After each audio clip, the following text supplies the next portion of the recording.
Reforço Betel, só a educação liberta. E panificadora Bom Deguste e Delicatessen oferecem Jornal Mundial. Olá, boa noite. Boa noite. Após ameaças, Donald Trump suspende a imposição de tarifas contra a Europa. E diz que definiu com a OTAN a base para um futuro acordo sobre a Groenlândia. Os Estados Unidos e a Dinamarca vão renegociar o Pacto de Defesa da Ilha Ártica de 1951. O presidente americano formaliza o Conselho de Paz para Gaza com apoio de 20 países. O presidente da Rússia, Vladimir Putin, diz que enviará $1 bilhão em ativos congelados para o projeto. O Brasil diz que buscará acelerar a validação do acordo entre a União Europeia e o Mercosul após o Parlamento Europeu encaminhar o texto à Justiça. O empresário Sérgio Narras é preso na Bahia quase 24 anos depois de assassinar a esposa em São Paulo. Ele tinha mandado de prisão expedido pela Justiça. O Agente Secreto recebe 4 indicações ao Oscar. O filme concorre nas categorias de melhor filme, ator, filme internacional e direção de elenco. O Jornal Mundial está começando.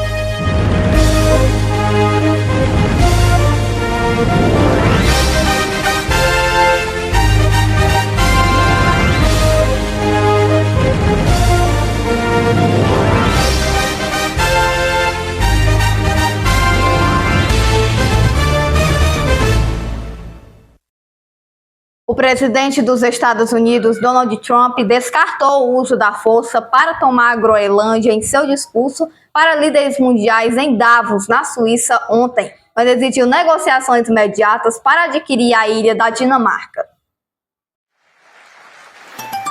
A busca de Donald Trump para assumir o controle da Groenlândia de um aliado da OTAN abalou profundamente a ordem global e os mercados e dominou seu primeiro discurso no Fórum Econômico Mundial em 6 anos. Na fala de mais de 1 hora na estação de esqui suíça, o magnata criticou a Dinamarca, chamando-a de ingrata por se recusar a ceder a Groenlândia e disse que somente os Estados Unidos poderiam garantir a segurança do gigantesco pedaço de gelo.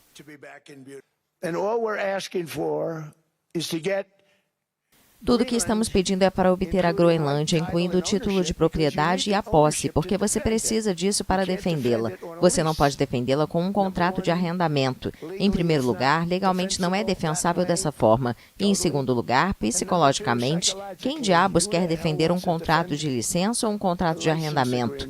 Que é um grande pedaço de gelo no meio do oceano, onde se houver uma guerra, grande parte da ação ocorrerá naquele pedaço de gelo. Pensem nisso. Esses mísseis estariam voando bem sobre o centro daquele pedaço de gelo.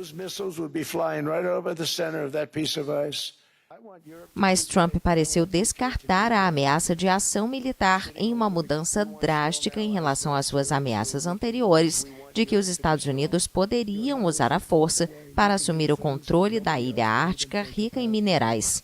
O presidente dos Estados Unidos também criticou duramente a Europa em diversas frentes, da segurança às tarifas e à economia. Vários líderes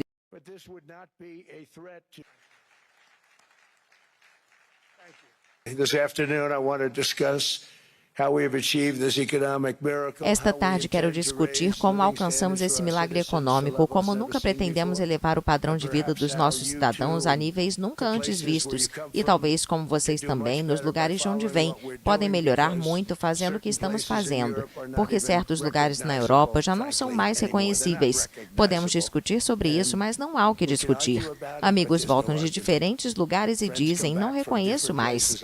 E isso não é de uma forma positiva, é de uma forma muito negativa. E eu amo a Europa e quero ver a Europa prosperar, mas ela não está caminhando na direção certa.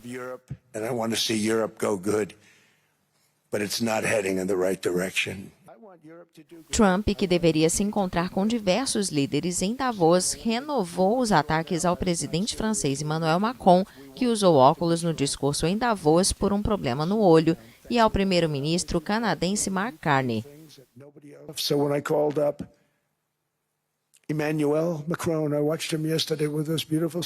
Então, quando liguei para Emmanuel Macron, eu o vi ontem com aqueles óculos de sol bonitos. O que diabos aconteceu? Mas eu o vi demonstrando uma certa firmeza.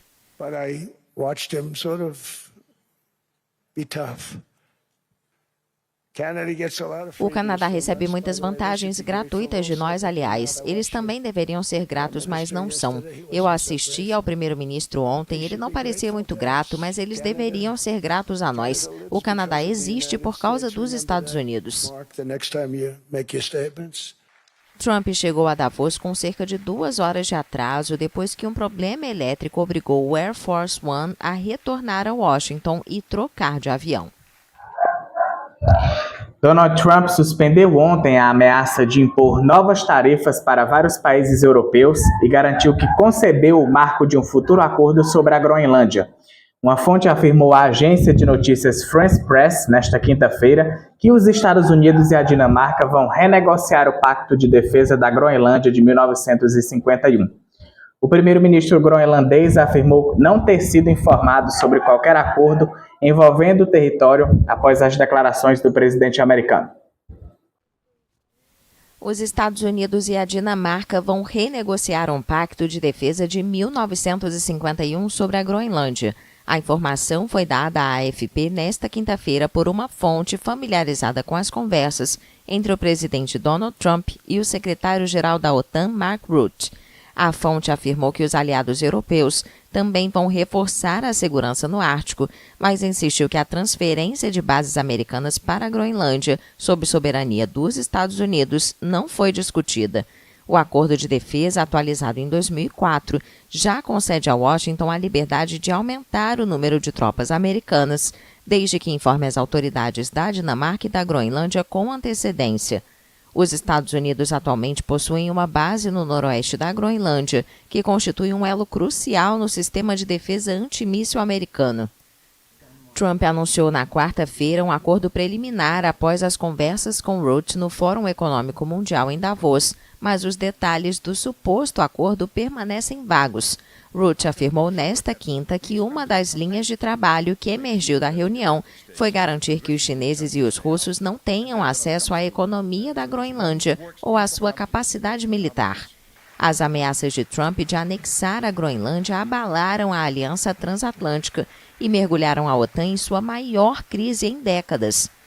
Algumas nações europeias pressionaram a organização para que lançasse uma missão no Ártico para reforçar a segurança na região, após Trump ter usado o território para justificar seu desejo pela Groenlândia. O primeiro-ministro da Groenlândia, Jens Frederik Nielsen, disse nesta quinta-feira que não tinha conhecimento do conteúdo do acordo entre Estados Unidos e OTAN sobre o território autônomo dinamarquês. Na véspera, após uma reunião com o secretário-geral da Aliança Militar, Mark Rutte, o presidente americano Donald Trump afirmou que concebeu o marco de um futuro acordo sobre a maior ilha do mundo, que o republicano vem afirmando querer incorporar aos Estados Unidos por razões de segurança nacional.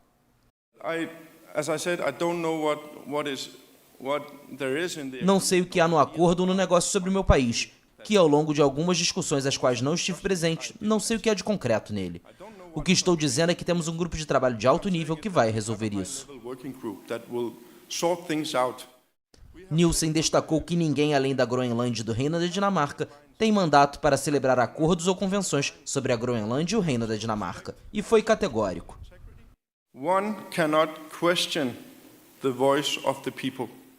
Não se pode questionar a voz do povo. Em resumo, escolhemos o Reino da Dinamarca, escolhemos a União Europeia, escolhemos a OTAN. Isto não é apenas uma situação para a Groenlândia e o Reino da Dinamarca. Trata-se da ordem mundial para todos nós.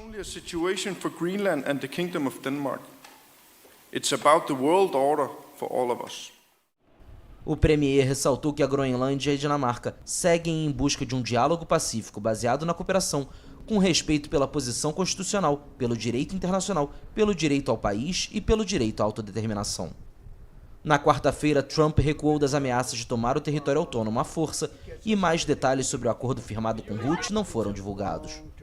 Uma fonte próxima às conversas entre Estados Unidos e OTAN disse que o entendimento incluía uma disposição para que Washington e Copenhague renegociem um pacto de defesa de 1951 sobre a ilha ártica, acrescentando que posicionar bases militares dos Estados Unidos da Groenlândia sob soberania americana não foi discutido. Na Suíça, durante o Fórum Econômico Mundial, o presidente americano lançou oficialmente o Conselho da Paz para a faixa de Gaza, com o apoio de cerca de 20 países. O presidente da Rússia, Vladimir Putin, disse que enviará $1 bilhão em ativos congelados para o plano.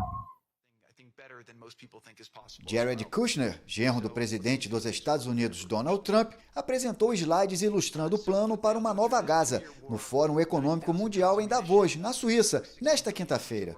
Este projeto transformaria o território palestino devastado em um luxuoso complexo de arranha-céus à beira-mar em apenas 3 anos. Trump disse que a reconstrução de Gaza será algo fantástico. Este é um ótimo local. Veja bem, eu sou um corretor de imóveis de coração e tudo se resume à localização. E eu disse, olhem para este local à beira-mar, olhem para esta bela propriedade, o que ela poderia representar para tantas pessoas. Será tão bom. Pessoas que vivem em condições tão precárias passarão a viver muito bem. Mas tudo começou com a localização, essa é a visão. Depois, olhem para as águas e verão que pouquíssimos lugares são como este. O Conselho da Paz, elaborado por Trump, foi inicialmente concebido para supervisionar a reconstrução de Gaza, mas, na realidade, visa resolver conflitos em todo o mundo, competindo com a ONU. Muitas vezes as pessoas gostam de fazer discursos. Já participei de muitos desses fóruns e eles não têm utilidade em muitos casos. Frequentemente, em assuntos internacionais, nos encontramos em eventos onde as pessoas leem declarações ensaiadas, cartas com palavras fortes, mas nenhuma ação, nada acontece. Este é um grupo de líderes que se preocupa com a ação.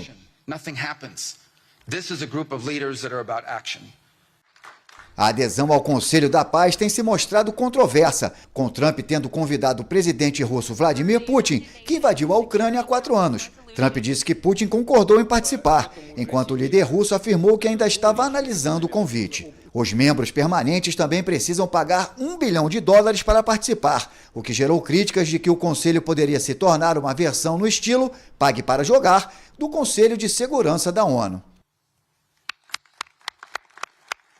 O presidente da Rússia, Vladimir Putin, afirmou nesta quinta-feira que pretende destinar $1 bilhão ao Conselho de Paz, idealizado pelo presidente dos Estados Unidos, Donald Trump. Segundo o Kremlin, os recursos viriam de ativos russos congelados em razão da guerra contra a Ucrânia. A Rússia está pronta para enviar $1 bilhão para ajudar o povo palestino no âmbito do Conselho de Paz, declarou Putin. De acordo com o presidente russo, o valor foi solicitado por Trump a países interessados em obter uma cadeira vitalícia no novo órgão, criado oficialmente nesta quinta-feira durante uma cerimônia no Fórum Econômico Mundial em Davos, na Suíça. Putin, no entanto, não participou do evento presencialmente. O líder russo afirmou ainda que a possibilidade de usar ativos congelados para a contribuição já havia sido discutida anteriormente com o governo Trump. Segundo Putin, o tema voltará a ser abordado ainda nesta quinta-feira com Steve Witkoff, enviado especial do presidente americano para a guerra na Ucrânia, em encontro previsto para ocorrer em Moscou. O porta-voz do Kremlin, Dmitry Peskov, destacou que ainda não há clareza sobre a viabilidade jurídica da operação. Abre aspas, ainda não está claro como será formalizado do ponto de vista legal. Tudo isso precisa ser discutido. Isso exige um desbloqueio de ativos, o que naturalmente exigirá determinadas ações por parte dos Estados Unidos. Fecha aspas. Desde a invasão da Ucrânia em fevereiro de 2022, a Rússia teve ativos financeiros congelados em bancos ao redor do mundo, principalmente na Europa e nos Estados Unidos. Moscou considera a medida ilegal e afirma que o bloqueio agravou as tensões com a União Europeia, especialmente no fim de 2025, quando o bloco discutiu a possibilidade de confiscar os recursos para financiar ajuda ao território ucraniano. Em meio a esse plano, um dos principais símbolos do isolamento de Gaza deve voltar a funcionar nos próximos dias. O administrador do território palestino anunciou que a passagem de Rafah será reaberta nos 2 sentidos. A passagem de Rafah entre o Egito e a faixa de Gaza será reaberta em ambos os sentidos na próxima semana. O anúncio foi feito nesta quinta-feira pelo recém-nomeado administrador do território palestino, Ali Chat, durante o lançamento do Conselho de Paz do presidente dos Estados Unidos, Donald Trump. Em Davos, em paralelo ao Fórum Econômico Mundial, o republicano realizou uma cerimônia de fundação da iniciativa, originalmente concebida para supervisionar a reconstrução do território devastado por mais de 2 anos de guerra. Em seu discurso, Trump falou sobre a atual relação com o Hamas. Muitos disseram que o Hamas não ia fazer o que prometeu que faria, e acho que provavelmente vai, mas eles nascem com rifles nas mãos. Literalmente, no primeiro dia, colocam um rifle nas mãos deles. Mas eles têm que entregar suas armas, e se não fizerem isso, será o fim deles.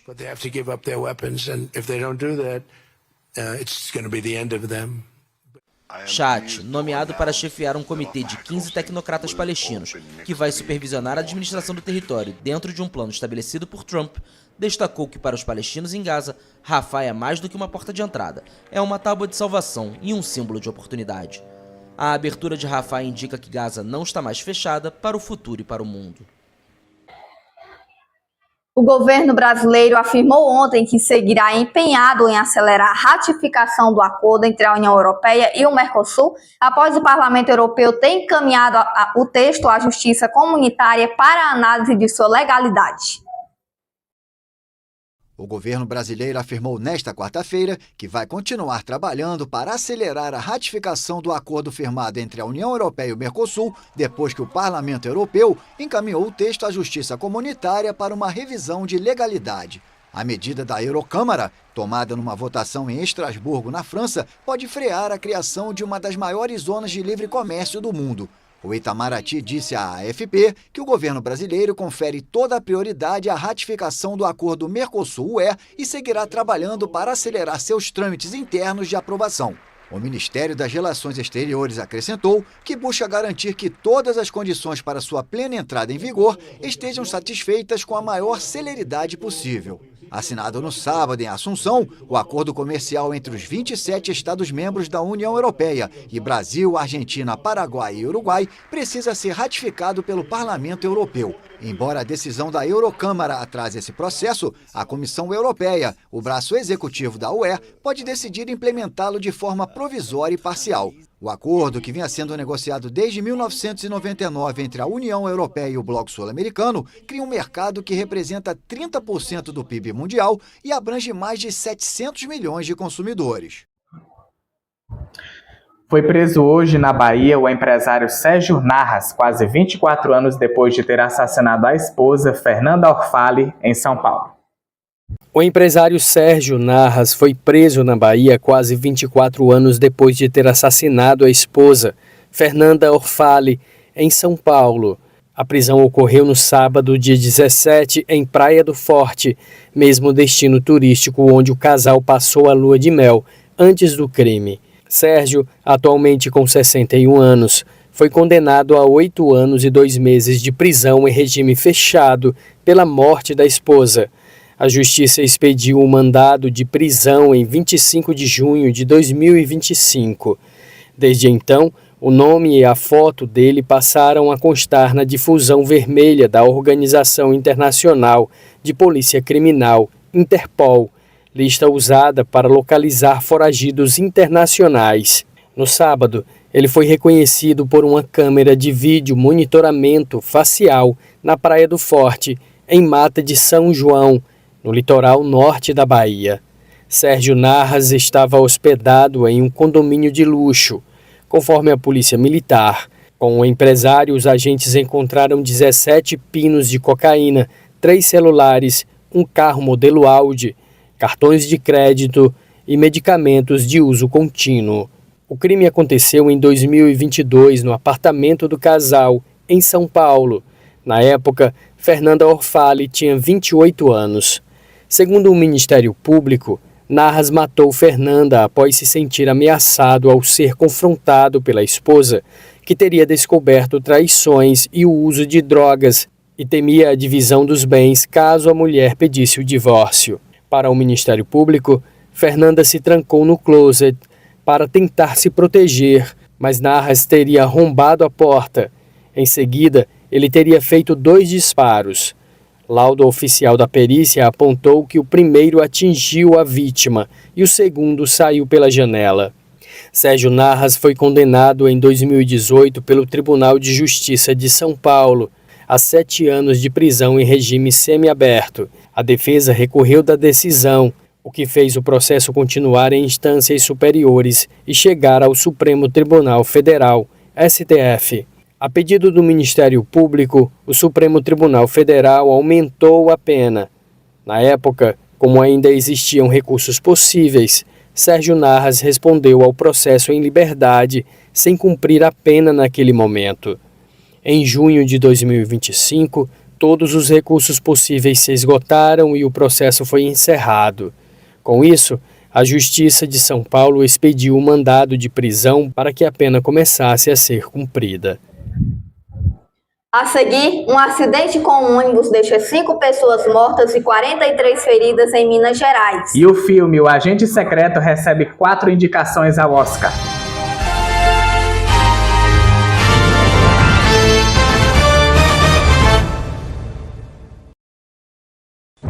Jornal Mundial é patrocinado por Reforço Betel, só a educação liberta.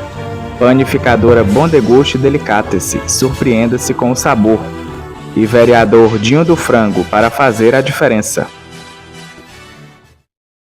De terça a quinta, as informações da tarde com Caio Teles, no Boa Tarde Mundo, às 13 horas. Sábado News, todo sábado de manhã com Eduardo Elau, às 9 horas da manhã.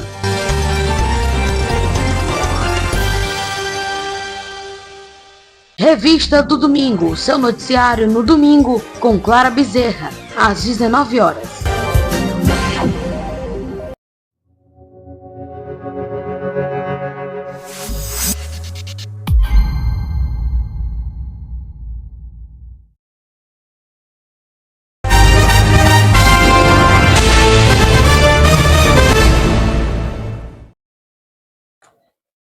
Um grave acidente envolvendo um ônibus de turismo na BR-251, na zona rural de Francisco Sá, em Minas Gerais, deixou 5 pessoas mortas, entre elas um bebê, na noite de ontem. O veículo seguia de Arapiraca, no Alagoas, com destino a Itapema, em Santa Catarina, quando tombou às margens da rodovia por volta das 22h30 em um trecho de serra. Além das mortes, 43 passageiros ficaram feridos, sendo 9 em estado grave e foram socorridos por equipes do Corpo de Bombeiros, SAMU e Polícia Rodoviária Federal. A BR-251 ficou parcialmente interditada por cerca de 6 horas durante os trabalhos de resgate e perícia. As causas do tombamento ainda estão sendo investigadas pela Polícia Civil e as vítimas feridas foram encaminhadas aos hospitais de Francisco Sá e Montes Claros. Várias pessoas estavam desaparecidas nesta quinta-feira após um deslizamento de terra atingir um acampamento no norte da Nova Zelândia. Corpos foram encontrados em uma casa soterrada na cidade litorânea de Tauranga. O desmoronamento de terra alcançou vários trailers e os banheiros do acampamento aos pés do vulcão extinto Monte Maunganui, localizado na Ilha Norte, em uma área atingida por fortes chuvas. Os serviços de emergência disseram ter ouvido vozes sobre os escombros, mas não souberam precisar o número de desaparecidos. Máquinas pesadas foram usadas para escavar a massa de terra que se deslocou após as fortes chuvas da noite anterior. A região do Monte Maunganui é uma grande atração turística no verão. Muitas pessoas fazem trilhas na montanha, enquanto milhares de banhistas lotam as praias de areia branca. A área precisou ser evacuada temporariamente pelo risco de novos deslizamentos. A Polícia Civil do Rio de Janeiro e o Ministério Público iniciaram hoje uma operação que mira o furto de combustíveis de dutos da Transpetro. 6 pessoas foram presas. A reportagem é de João Pedro Coutinho. A partir de denúncias e investigação iniciada em junho de 2024, as autoridades descobriram que criminosos estavam perfurando de forma clandestina um oleoduto da Transpetro que passa pelo interior de uma fazenda na região de Guapimirim, na Baixada Fluminense. A partir dessa perfuração irregular, o petróleo era extraído e carregado em caminhões-tanque, transportado para outros estados e comercializado com o uso de notas fiscais falsas emitidas por empresas de fachada. A fazenda onde ocorreu o furto está registrada no espólio de uma família tradicionalmente ligada à contravenção no Rio de Janeiro, mas nenhum membro da família foi alvo direto das prisões até o momento, de acordo com as autoridades. A ação policial cumpriu mandados de prisão, de busca e apreensão em vários estados, incluindo Rio de Janeiro, São Paulo, Minas Gerais, Espírito Santo, Paraná e Santa Catarina. As investigações apontam que o esquema era organizado, com divisão de tarefas entre extração, transportação e distribuição do combustível furtado. Até agora, 6 pessoas foram presas no âmbito da operação, que ainda segue em andamento. A estimativa é que o prejuízo causado pelo furto ilegal de petróleo ultrapasse 6 milhões, levando em conta os custos com reparos nos dutos, interrupção de operação e reforço em segurança. E o fato de o furto ocorrer em um trecho de oleoduto subterrâneo torna a fiscalização ainda mais complexa, segundo especialistas. O material extraído clandestinamente representa não só prejuízo financeiro estatal, responsável pela infraestrutura, mas também riscos à segurança e ao meio ambiente, caso ocorram vazamentos ou falhas durante a extração ilegal. E as autoridades continuam, sim, a coleta de provas e buscam identificar outros envolvidos na rede criminosa. Essas são as informações. João Pedro Coutinho, voltando ao Jornal Mundial.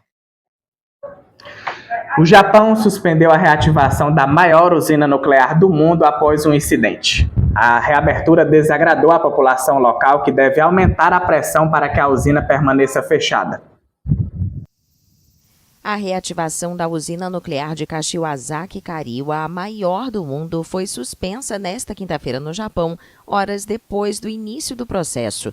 Um porta-voz da operadora Tokyo Electric Power Company informou que um alarme no sistema de monitoramento soou durante os procedimentos de inicialização do reator e as operações foram suspensas, mas esclareceu que o reator permanecia estável e que não houve impacto radioativo. As operações de reativação do reator na usina nuclear foram retomadas na noite de quarta-feira, após receberem a aprovação da Agência Reguladora Nuclear Japonesa, apesar da opinião pública dividida sobre o assunto. Ainda não há previsão de quando os procedimentos serão retomados. Kashiwazaki-Kariwa é a maior usina nuclear do mundo em capacidade de produção, mas apenas um de seus 7 reatores foi reiniciado. A usina foi desativada quando o Japão fechou todos os seus reatores nucleares após o triplo desastre, terremoto, tsunami e acidente nuclear em Fukushima em março de 2011. O país pretende reativar a energia nuclear para reduzir a dependência de combustíveis fósseis como fonte de eletricidade e alcançar a neutralidade de carbono até 2050. O presidente americano Donald Trump tem planos de convidar a presidente interina da Venezuela, Delcy Rodrigues, para uma visita aos Estados Unidos. A presidente interina da Venezuela, Delcy Rodrigues, fará uma visita ao presidente americano Donald Trump em Washington, em data a ser definida, informou nesta quarta-feira a Casa Branca. Delcy era vice-presidente de Nicolás Maduro, deposto em uma operação dos Estados Unidos. A presidente interina será a primeira governante da Venezuela a viajar aos Estados Unidos em mais de 25 anos, excluindo as visitas para reuniões das Nações Unidas em Nova York. O convite revela a proximidade de Trump com o governo interino, após o bombardeio do último dia 3 a Caracas, que levou à captura de Maduro. Estamos em processo de diálogo de trabalho com os Estados Unidos, sem temor algum para encarar as diferenças, as dificuldades, disse nesta quarta Delcy, que não mencionou o convite. Ela sofre sanções de Washington, entre elas o congelamento de bens. No Fórum de Davos, Trump disse que os líderes do país foram muito astutos, em referência a Delcy. Antes de sua participação em Davos, Trump já havia classificado Delcy de formidável e havia garantido que, com ela, tudo está indo muito bem. A nova presidente firmou acordos petrolíferos e aceitou libertar presos políticos, em meio a discussões para retomar as relações diplomáticas rompidas desde 2019. O filme brasileiro O Agente Secreto, de Kleber Mendonça Filho, recebeu 4 indicações ao Oscar, incluindo Melhor Filme e Melhor Ator para Wagner Moura. A cerimônia de premiação acontece no dia 15 de março, em Los Angeles. For Best International Feature Film, the nominees are The Secret Agent, Brazil. O filme brasileiro O Agente Secreto foi indicado em 4 categorias do Oscar. A Academia de Artes e Ciências Cinematográficas divulgou as indicações nesta quinta-feira. O longa do diretor Kleber Mendonça Filho concorre como melhor filme internacional, melhor elenco e melhor ator para Wagner Moura. O brasileiro Adolfo Veloso foi indicado na categoria de melhor fotografia pelo trabalho em Sonhos de Trem. O Brasil já tinha concorrido em 4 categorias na principal premiação do cinema mundial com Cidade de Deus há mais de 20 anos. No ano passado, Ainda Estou Aqui venceu na categoria Melhor Filme Internacional, trazendo a primeira estatueta dourada para o Brasil. No topo das indicações de 2026 estão Pecadores, com um recorde de 16 categorias, seguido por Uma Batalha Após a Outra, com 13, e Frankenstein, Marte Supreme e Valor Sentimental, com 9 nomeações cada. Vamos torcer para dar certo, né? Sim, que venha o Oscar. O Jornal Mundial termina aqui. Para rever nossas reportagens, volte o vídeo aqui no YouTube e não esqueça de seguir nossas páginas lá no Instagram. Boa noite. Se inscreva no canal e deixe o seu like. Boa noite e até amanhã.